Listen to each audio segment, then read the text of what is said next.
Hi all. Thanks for joining us today with respect to our webinar, the Trident webinar, utilising adaptive planning for efficient workforce. Utilising adaptive planning for efficient workforce planning. Excited to take you through today with respect to some of the content that we've curated with our solution team. Before we kick off, my name's Saruban. I work as a senior client executive here at Trident. I've been with the business for over 5 years and looking forward to showing some of our expertise across the Workday Adaptive application. With me today, I've also got CK, who is one of our solution consultants. He's been with our business for 2 years now, very well versed in Workday Adaptive, and will be running the majority of the session. Before we kicked off, I just really wanted to give you a little bit of insight into Trident itself. Some of you may already know who we are, but CK, if I could just get you to bring up the presentation. So basically, Trident's been around for 18 years. We originally started off this organization helping organizations with respect to financial planning and analysis. As you can see at the top blue line, there are some of the areas that we work across and we help a lot of our customers with. We're across multiple countries, and we're going from strength to strength each year. 7 offices in APAC, 80 plus employees, and then looking forward to really discussing how we can help you utilize adaptive planning across your workforce. CK, if I can get you to go to the next slide. Just a bit of a breakdown with respect to the offerings that we have. So Trident really work across 3 main areas for organizations. The Office of the CFO, with respect to advisory and service design. The Office of the CIO, when we look at data analytics and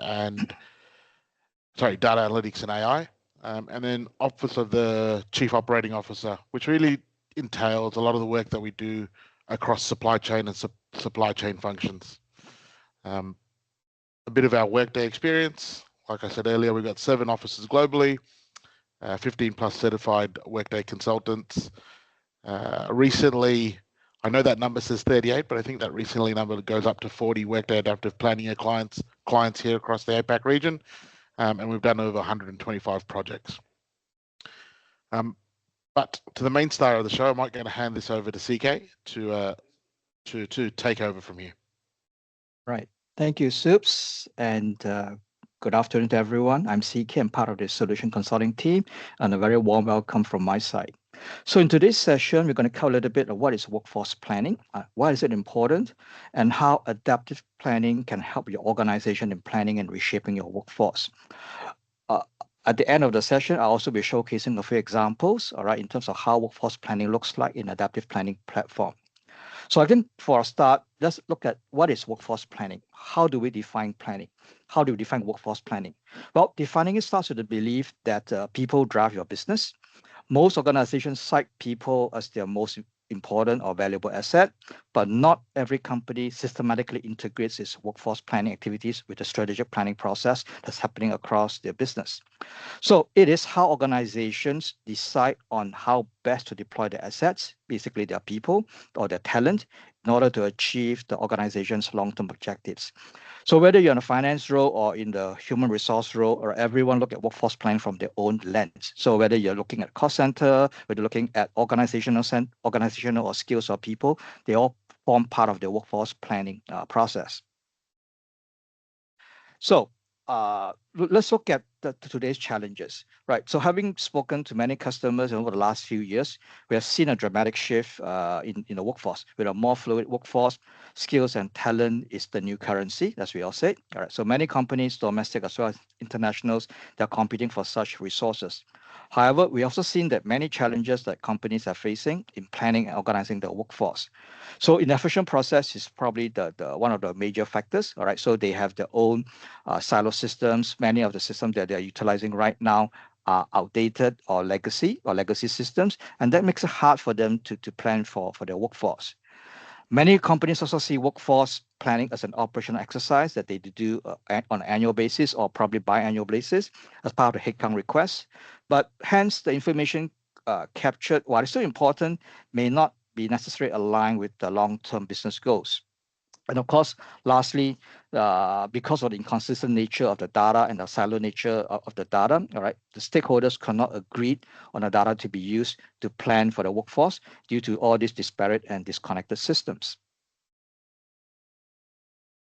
So what do you need in terms of workforce planning? All right, so what is required? You will need definitely a modern, robust planning tool that allows you to perform unlimited scenario modeling, enabling all of you to compare and contrast the various workforce scenarios. For example, is it better to hire or is it better to subcontract out? So that's a decision that most organizations will make. So all of you have the platform already. Basically, you have a start by being a user adaptive planning system. Secondly, the planning platform needs to allow users to collaborate company-wide, right? From finance to HR to marketing to business operations, allowing everyone on a common platform to drive the data and to drive consistencies and, of course, workflows. And lastly, planning is a continuous exercise and not a one-off program. So plans do change. For example, you have tariffs today, you may not have it tomorrow, or perhaps the tariff percentage could change. So hence, companies need to be a bit more agile and pivot their plans accordingly, which can impact, of course, the workforce. Okay, so for many organizations, they ask, how do I start my workforce planning? So this is a typical workforce planning journey based on our experience. All right, so typically most companies will start at the bottom of this cliff of this mountain, basically headcount and cost planning. So this is where, as an organization, you look at the people that you have, all right, the headcount, all right, whether you have 10, 20, 100, 1,000, all right, and then you plan for the cost, all right, and of course through annual exercise or perhaps biannual or could be even quarterly exercise, you look at how many headcounts do I need, all right, and then you just plan for it. Could be by job family, could be by position, could be by job grade, and then you plan for it, and then you will have basically the cost, or rather the fully loaded cost for that particular individual. Then of course, moving up, you will see the workforce capacity planning, which of course is getting more traction nowadays. Now that you have the workforce, I need to know how to look at the demand. So with the demand and supply, you look at the workforce capacity. Basically, once you have a shortage, how do I again plan for it? Do I hire more?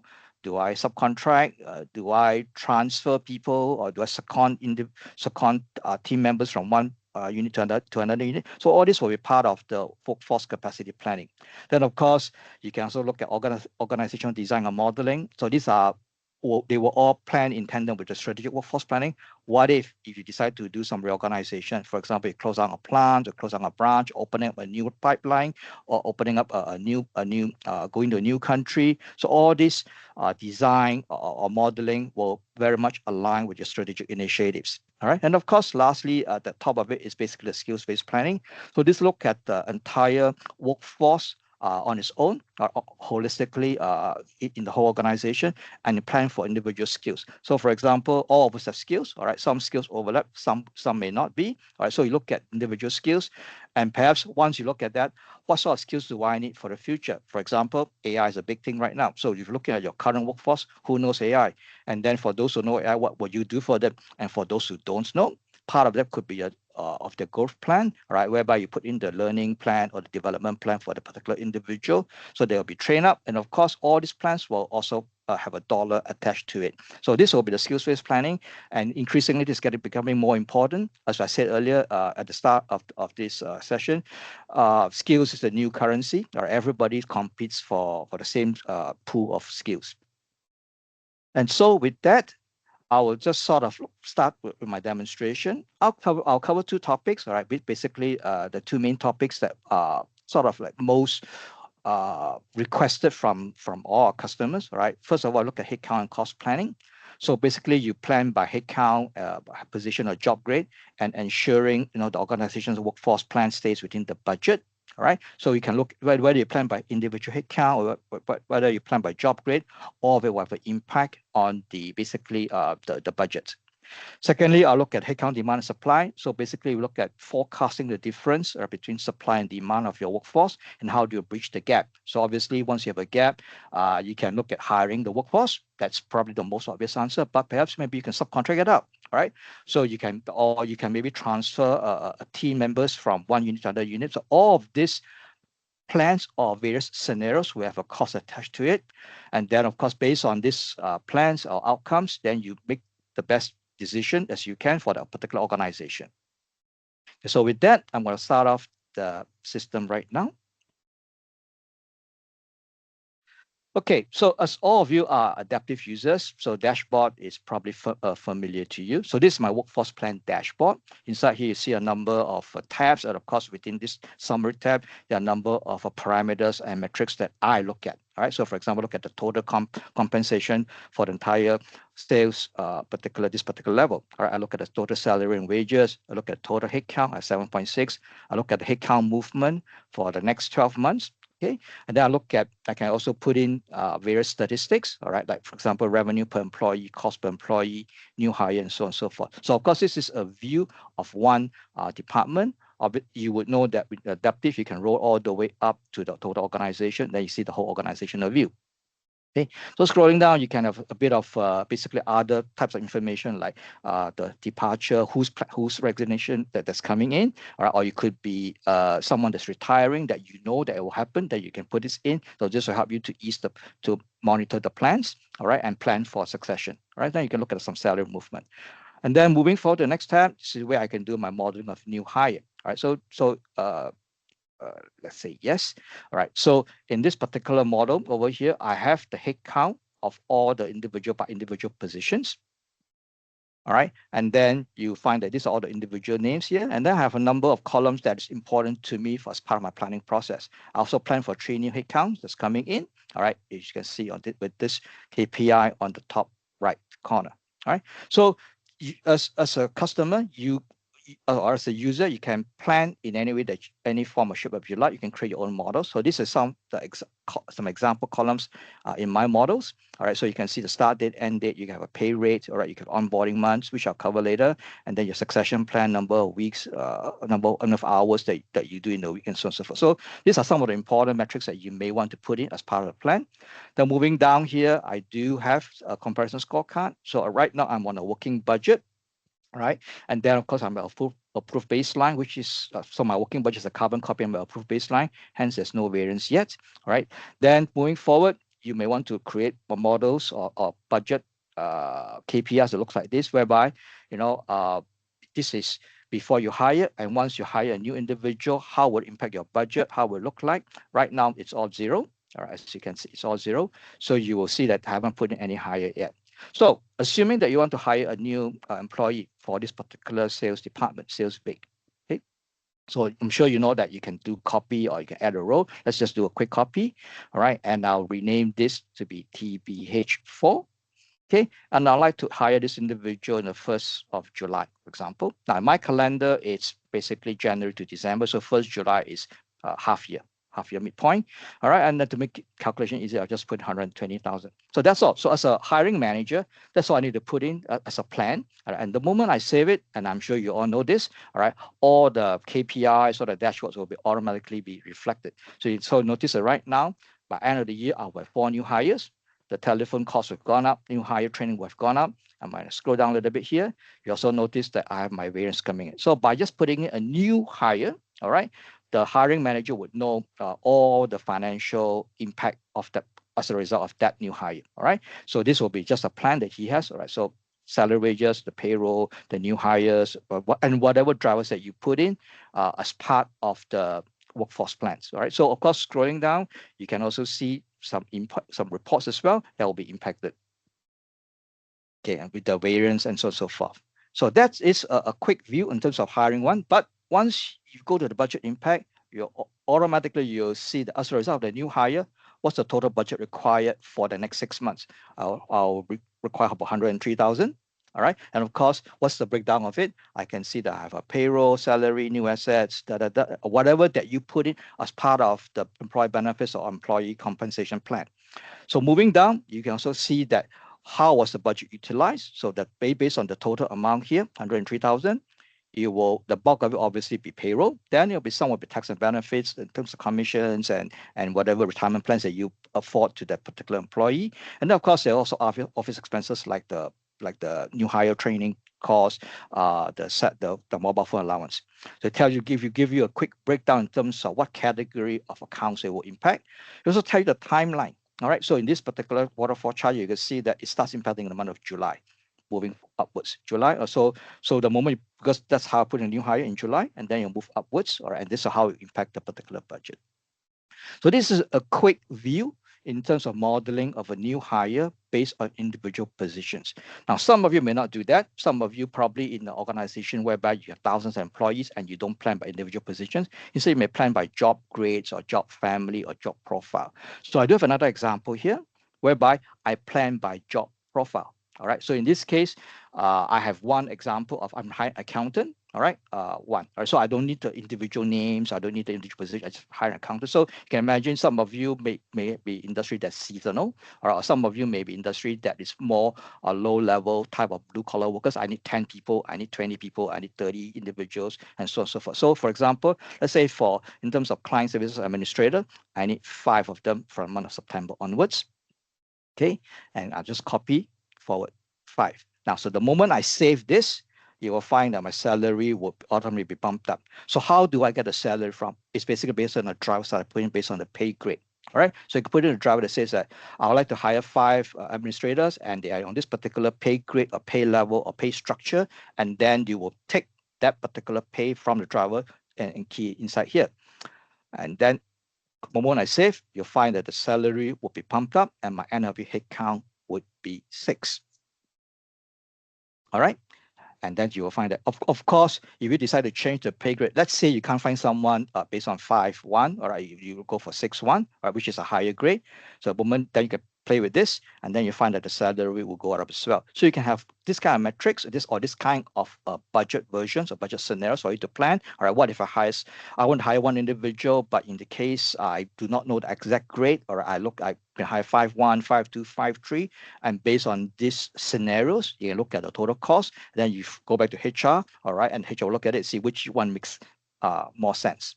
All right, so that's a little bit in terms of planning by job profile or by instead of by headcount. Going back to here, you also notice that in this particular chart, this particular column chart, you find that first of all, I have this new working hire. So based on my entry just now, I'm gonna hire someone in July. But you also notice that I have an orange column that says that budget, when would they be available. So some of you could be in the industrial, but it's very technical. All right, so you may hire individual today, which will have financial impact starting today.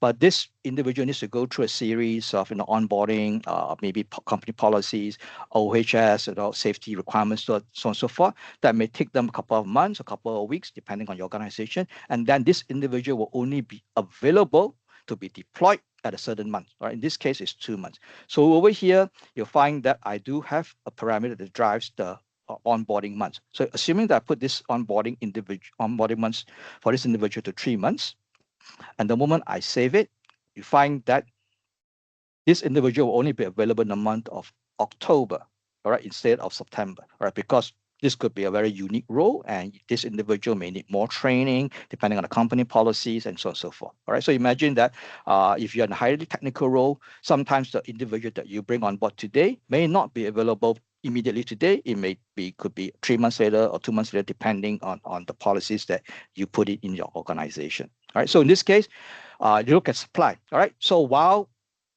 the individual will be hired here, the actual supply for this individual would be in the month of October. And this will good segue to my headcount demand and supply model. So over here, if you look at this particular model or this particular dashboard, I do have one that looks quite busy here. Right, so this is a headcount demand supply dashboard. So on the orange column would be the supply. All right, so basically supply would be all the individuals that you have in the organization, the entire workforce. And of course, you will have the demand, all right? And then the demand, basically what drives your workforce demand, or it could be anything, or it could be projects. In Trident, for example, it's number of customers that we have, number of projects. So the more projects we have, the more customers we have, the more consultants we require, and so on. All right, and of course, based on the demand and supply, you will get basically the surplus or deficit. So as a totality in this organization, all right, I have for all the job profiles, I have a surplus of 68. All right, so but rarely organizations do that. They look at workforce demand supply by department, or could be by certain position or by certain job profile. So let's say if I drill down to a particular job profile, I may have excess here, but if I drill down to a particular job profile, you'll notice that for this particular consultant, job profile consultant, I don't have additional consultants. All right. So basically, you look at it, I have my supply, all right, which is 50. All right. And then I have my demand. Demand is constantly growing. All right. So in this case, what drives demand? I'll cover that in a moment. So based on the demand and supply, then you will have your surplus and deficit. All right. So in my example here, what drives the demand of a consultant is basically customers. So the more customers I have, the more consultants I need. All right. So in your environment, it could be very different. If you are in the retail environment, for example, let's say moving towards the month of November, December, January, the holiday season. If you're in the retail, you probably need more casuals. All right. So of course, depending on how many stores you have, then you probably need more casual folks. All right. And of course, depending on the project, some of you could be in projects. So you have big projects coming in, then you probably need more engineers or consultants or whatever job profiles that you require. So my example here, let's say this consultant is for a call center. So let's say that by a certain point in time, I have more customers. So the more customers I have, the more call center consultants I need. So let me do a quick adjustments and for you to play around with in terms of your business strategy. So assuming that you're going to have an increase of customers, let's say 500, and these 500 customers will stay with us. And I click save. So you have additional 500 customers starting from the month of August that will flow through September. So imagine that's just Trident. Okay. So the moment you've done this, if I go back to move back to the consultant profile, then you find that automatically end of the year I have a deficit of 2 consultants. Okay. So the supply did not change. Supply did not change, but my demand has increased. All right. So with this, so right now, if you are anticipating of a search of project or search of customers at a certain point in time, let's say your promotions and all that, then you'll notice that this will be the demand for people in your organization. So with this, you have a surplus or deficit of 2. Then what do you do with it? Then of course you can put in the workforce supply. So this workforce supply, and you can, what if I hire? All right. So let's say right now my deficit starts in the month of September, -1. And I decide to bring in this individual. I have a plan to bring in this individual in the February next year. So why don't I bring forward this new hire to, for example, in September? Okay. And I click save. So the moment I save this, you'll find that, yep. So I'm covered in September. All right. So December, I'm not. So what do I do with it? Do I train individuals now, or do I perhaps maybe want to hire one, but I'll probably subcontract this out to a third party to solve my workforce deficit. So you look at this plan here, then you will also look at a 4-year plan. All right. If some companies plan for long term, especially for some of you who are in major projects that cross over 2 or 3 year boundaries timeline, then of course you will look at your workforce demand. All right. Could be staggered, could be linear like this. All right. And then you see how you can plug the workforce gaps. Of course, within adaptive planning, you can have dashboards or KPIs in various forms and shapes, depending how you want to look at your results. Okay, and that's a quick demonstration on my side. All right, in terms of workforce plan. So I cover a little bit in terms of headcount demand supply, as you're seeing here. I also cover in terms of a headcount request by position as well as by job profile. So with that, if there are any questions on the chat, Soups, do let me know. Else, thank you very much. I hope this session has been beneficial for individuals.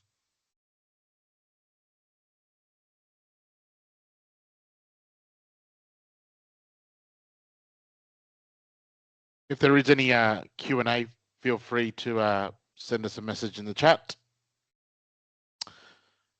Okay, I received one here. It says that how can I kickstart my workforce plan? All right, so uh, that's a very good question. I guess it depends on where you are in your workforce plan journey. If you remembered, I show a chart in terms of the mountain. All right, so most organization starts with that, or basically the headcount and cost planning. But obviously, every company is different. Some companies that we go to just want to do headcount, demand, and supply, or other headcount requests by projects or by certain department. So I guess the first thing you need to talk is probably talk to us first, and then we can advise you as to how you can kickstart it. But certainly, you can kickstart in any way, shape, or form that you like. But if you don't have a plan, all right, I guess probably the best kickoff, the best start off point would be at the headcount and the cost planning side. Hope that answers the questions.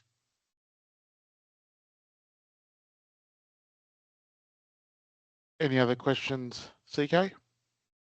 No, that's the one that I have.